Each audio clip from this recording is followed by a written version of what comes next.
Hi, this is Marlon Mueller, and we're going to be interviewing with Jeff Flamm. And today we're going to talk about legacy of love, transferring wealth, values, and respect.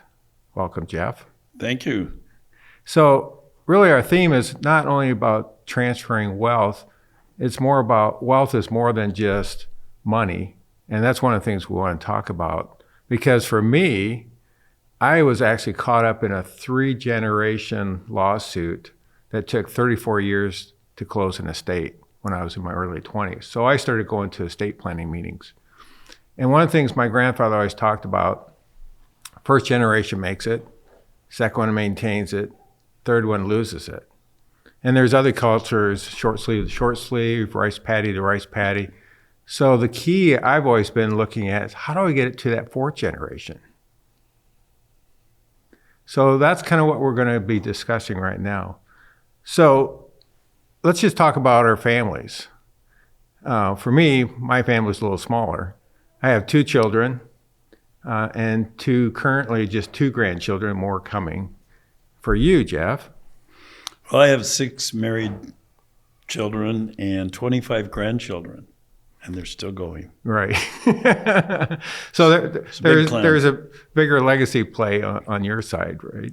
Yeah. Yeah. And then I have 7 brothers and sisters, and there's 40 nieces and nephews. So, it's a big family, and we've gone through this legacy planning on how to move our family ranch to the 4th, 5th generation. So we'll get into that a little later, too. So let's just talk about what really does legacy mean. Well, to me, as you mentioned in the beginning of the podcast, is most people, when you think of legacy planning, it's all about money. Mm-hmm. But money is the least important thing, really, that you want to pass along. You want to pass along your values and your family culture that you want to maintain. And so you have to plan ahead of how am I going to do that and be intentional about it. Mm-hmm. You have to say what basic values are important to me that I've taught my children that hopefully we're teaching the grandchildren that want to be maintained. I think the hardest thing is watching families pass money and fight over it. You'll see when mom and dad die, the second one dies, kids fighting over the dumbest things. And mm-hmm. sometimes they don't talk to each other after. They're fighting over stuff. It doesn't matter. Mm-hmm. Yeah, right. I think a lot of people always think about money because in Proverbs at 13:22 it says, a wise man leaves an inheritance to his children's children. And I've always thought about that, how do you get that? And so I was always focusing on money. But then you really realize money isn't the answer to doing the transfer. Like you said, it's values. There's actually, so even in values, we talk a lot about the spiritual side too, because, we have our 4 F's, 6 F's, it's faith, family, fitness, finances, fun, fulfillment, all that kind of stuff. Those are the things we want to try to transfer to the next generation. Yeah, exactly. I think my parents were very wise the way they did it. Should I share that story? Absolutely. Well, my father was a financial planner, and he had watched so many families get divided over money when mom and dad pass away. Mm-hmm. Maybe they passed the assets on, but the family was divided. Why? Well, so many families have a family ranch, a mm-hmm. family farm, or mm-hmm. a family business, okay? And what happens is, my dad used to call it true blue. One of the sons or daughters stays on with dad, runs the company, and then when dad dies, they get the company mm-hmm. or they get the ranch. Right. And the siblings are going, why didn't we get anything? Well, True Blue was here the whole time. Yeah, but he got paid a salary to be there. He got paid. He had his whole living. I was off working as a car salesman or a school teacher or whatever, and I had to work too because I wasn't the oldest one that got to stay on the ranch. And what it does is it divides the family forever. They'll never talk to True Blue again. Mm-hmm. So my dad used to, as a financial planner, go around and do seminars for ranchers throughout Wyoming, Idaho, even into California, and say, if you really want to preserve your family, you've got to plan this out properly and let the kids know what you're doing. So they all know for years exactly how it's going to go down. So he says, True Blue, if you want to stay on and run the family ranch or the family business, here's what you need to do. We're going to be making this much money, but we need to take some of it aside and buy a life insurance policy on me, on Dad. And the beneficiary will be your 3 brothers and sisters. So we buy a $3 million policy. You get the business because you're buying the policy. When I die, you've got the business. They each get $1 million. And if the kids know that's how it's working, True Blue has been paying it out of the earnings of the company or the ranch versus taking it all as salary, then everyone knows he's bought the ranch. That's how. That's the form he did it. And if they do it that way, the family's not divided. Right. And I think the key is in just explaining it, ahead of time. Right. So many times, even in my families, I've seen it where it's kind of hidden what's going to happen. And then it's like a surprise when they die and the will's read or the trust is read. And then they're like, well, why does he get this? Or why do I not get that? Where if you can explain everything ahead of time, I'm giving you this because this is the reason and this is why you're getting this. And so kids know ahead of time. I think it always goes much smoother. Right. Another thing my dad did, and this is how my grandfather bought a big cattle ranch in Wyoming in the early 30s, right after the Depression. And then as the years went on, he bought the neighbor's ranch and the neighbor's ranch because a lot of people weren't making money at it because you had to have a bigger and bigger enterprise to actually make a living at it. And so a lot of them were small farmers, couldn't make a living at it, sold, and he'd buy those. So he ended up accumulating 3,700 acres. And so when my grandfather died, it was divided among my dad and 2 uncles because they bought it. And when my grandmother said, when Grandpa, he actually had a stroke. The ranch it needs somebody to run it. We're going to put it out for sale. Here's what it's valued at. And so any portion of it you want to buy, you can. And so all 8 of my mom's brothers and sisters had that opportunity. My dad and a couple of my mom's brothers bought it together. And so then they divided it up. And what was interesting is I sold a company in the 90s and had the money. Unfortunately, one of the uncles had already sold it to somebody else, his share.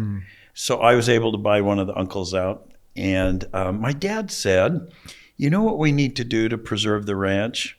He said, Jeff, why don't we sell you a chunk of this land and have the family buy an office building or some land and build an office building that produces cash to keep the ranch functional for many generations to come.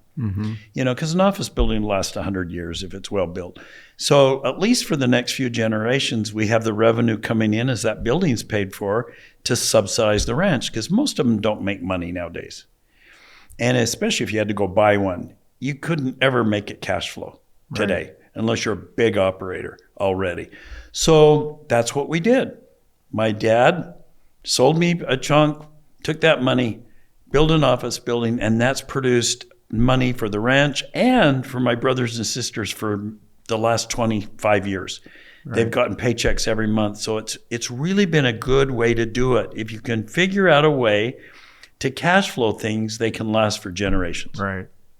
And actually, so when we're talking about generational wealth, even like in my case, my great-grandfather was super wealthy. And then, actually, his dad was wealthy. He was wealthy. But then his son didn't learn the values of maintaining the money. And so he literally spent through 4 farms and all the cash, and all that was left was the home farm. And fortunately, my grandmother ended up with that farm at some point. And so then, the wealth had to be regenerated again. So I'm always looking at, how do you get it to that 4th generation? Because the 4th generation, they call that old money, 4th generation and on. Yeah. And so I'm like, how am I going to get it out there? Well, then the reality is we just need to teach the next generation. So I've been teaching my kids about the Golden Goose, like our farms and everything else, how you want to continue to maintain that so that you can use that wealth to go buy more wealth and create more wealth. so that there's more wealth as the generations grow, like yours is growing, that there's more wealth out there to be divided. And then not to make it so that it's just like you create trust babies, but like when we're talking about values, teaching about money, teaching about how to use money, how to grow money. That's really what we're teaching our next generation, so they know how to handle the money versus just getting a whole chunk of money and not knowing how to handle it. Like would have been my grandfather's son. He just wasted it. Yeah. I think what you need to do is you set up a fund where the money goes, and then kids can apply for it. And it's clearly spelled out by mom and dad what the uses of that fund are. Now, I did that for my kids. I started after college as a financial planner with my dad. So I learned all these principles from my dad. And he said, as you build wealth, you should start gifting it to your kids, but do it in a way that it's controlled on what they can use it for. Right. Now, it's an irrevocable trust you give them, but you say it can be used for the following things. This is what we want. And but you can't take it back. You lose control, but it's to be used for certain things with a trustee until they're age 55. So they can't blow it while they're raising their kids. But what it could be used for: education, church service, or humanitarian service. Could be used for weddings, a down payment on a home, and then illnesses. Those are the things it could be used for. And so what that's done for my kids is given them a safety net, because they had some money that was there and they dared go start their own company. So all 6 of them have done that. They worked for other companies till they really learned a business, and then they broke off and started their own. Right. And they said, we haven't used that money other than for a down payment on a home. And some of them used it for education.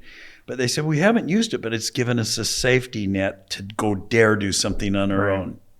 So I think you can create things that don't ruin kids. If you just leave them all the money and they find out at age 18 they've got it, probably won't go to college, go spend it on cars, fast women and fast cars, who knows what they'll spend it on. But if you establish it the right way, it's a blessing to your kids. Actually, I've done the same thing. So in my trust, they actually have to have an income before they can even take money out of there. But really what they're doing is they can borrow from it, because you and I have seen where you have multi-generational, maybe it takes 2-3 generations, like your grandfather, my family, you build up this wealth, and then it gets divided out, and that division does 2 things. You lose the power, what I call the power of the pot. And because there's power in having that big asset to be able to do other things. And then usually when it gets divided out, like I've seen even with some of my friends, within a year or 2, even several $100,000 can disappear. And so I've actually set it up so that they have the ability to kind of borrow from it, take some of the things, but they got to continue to grow it.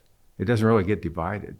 And that way, I want them to make it available for the next generation, but also to teach that next generation, their kids, how to handle money, how to grow money, and the value of a dollar, and so that it's always continued to be maintained. Yeah, an interesting example of that is the Vanderbilts and the Rockefellers. Absolutely. The Vanderbilts, by the 3rd generation, they were the wealthiest family by over double what the Rockefellers were worth. And yet they passed the money on directly to the kids and the grandkids, and with no stipulations. And as you say, people make bad investments. They get divorced and split the pot again if they get divorced. Things happen, and that money gets dwindled away by the 3rd generation. That's what happened with the Vanderbilts. Right. Whereas the Rockefellers put it into one family bank. Right. It went into one place. People could borrow against it, start a company. Right. Those on the board would review what the money's going to be used for and coach. Help them. Here's what you need to do on the company. You're going to get a very low interest loan, whether it's for school or to start a business, and then you make payments. Right. And if you fail, then probably not going to have another chance of getting money out of the fund. Well, they actually put a life insurance policy on what they borrowed. So even if they didn't bring it back, the money eventually came back to that system. Oh, I didn't realize that's how they did it. But it's worked. So the Rockefellers are still some of the most wealthy, right? One of the wealthiest families in the country, because they knew how to do succession planning. How do we do multi-generational wealth and pass it along? Right. So getting a good consultant, a wealth manager, a financial consultant to help you with that, and then a good attorney that knows how to do estate planning. Those are key, to have the right people on your team to help coach you.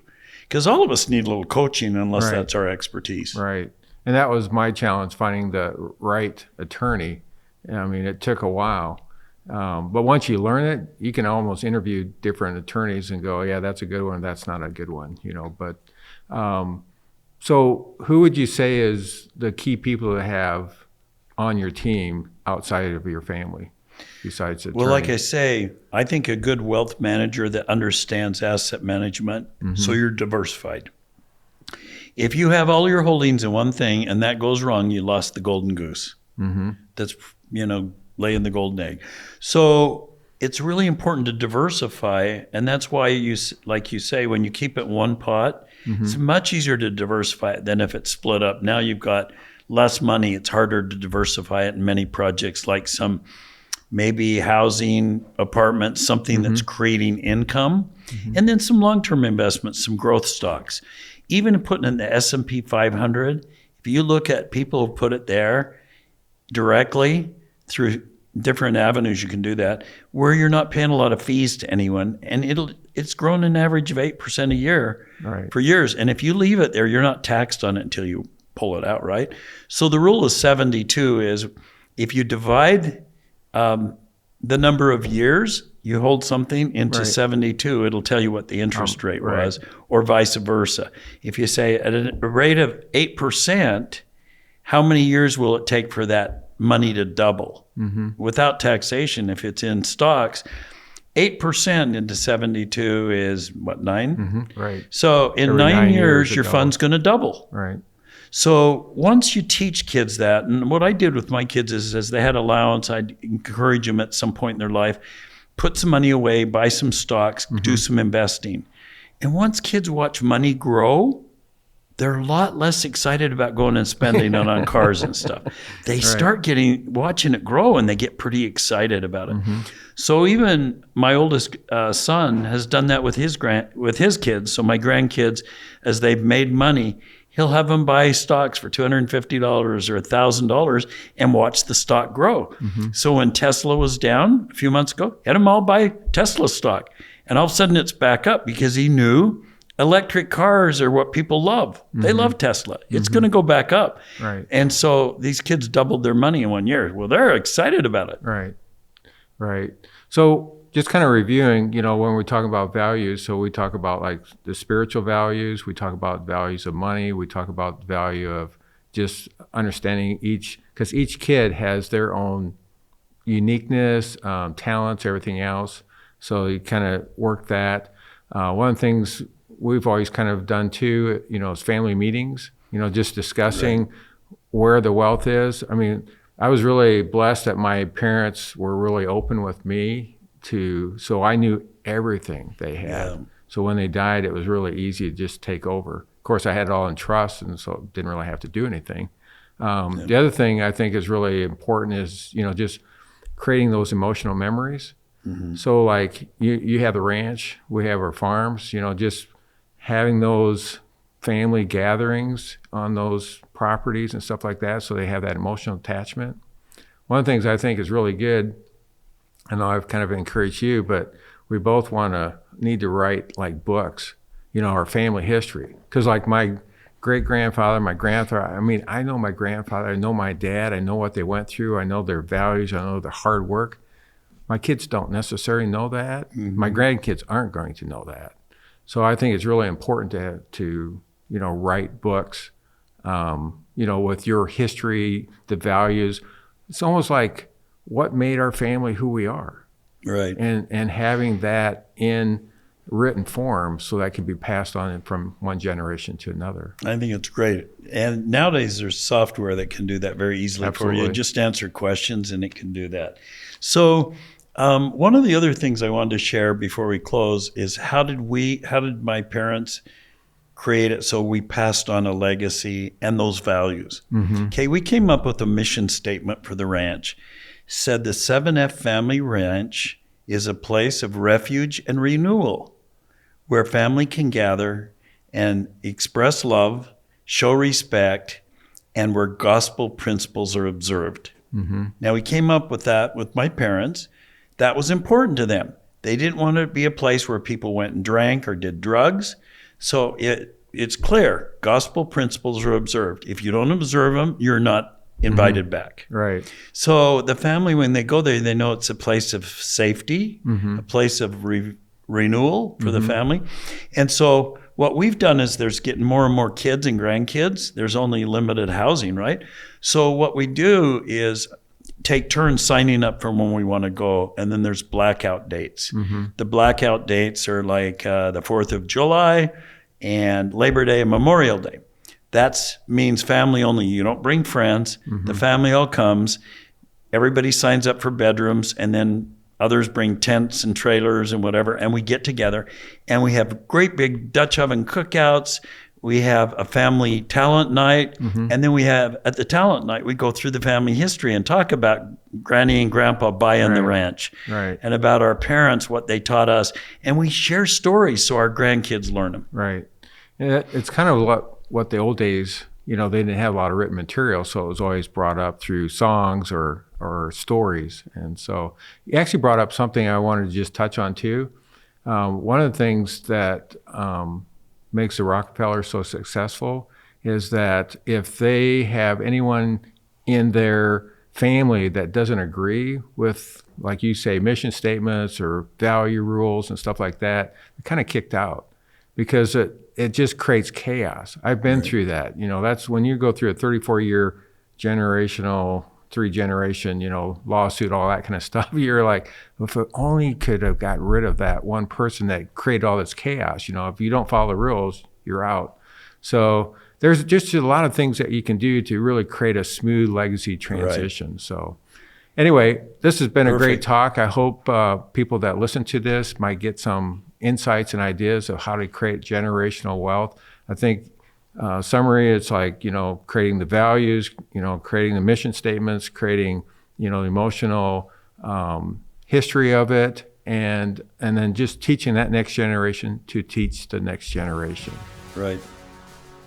I agree. Love being with you always. Oh, You're the best.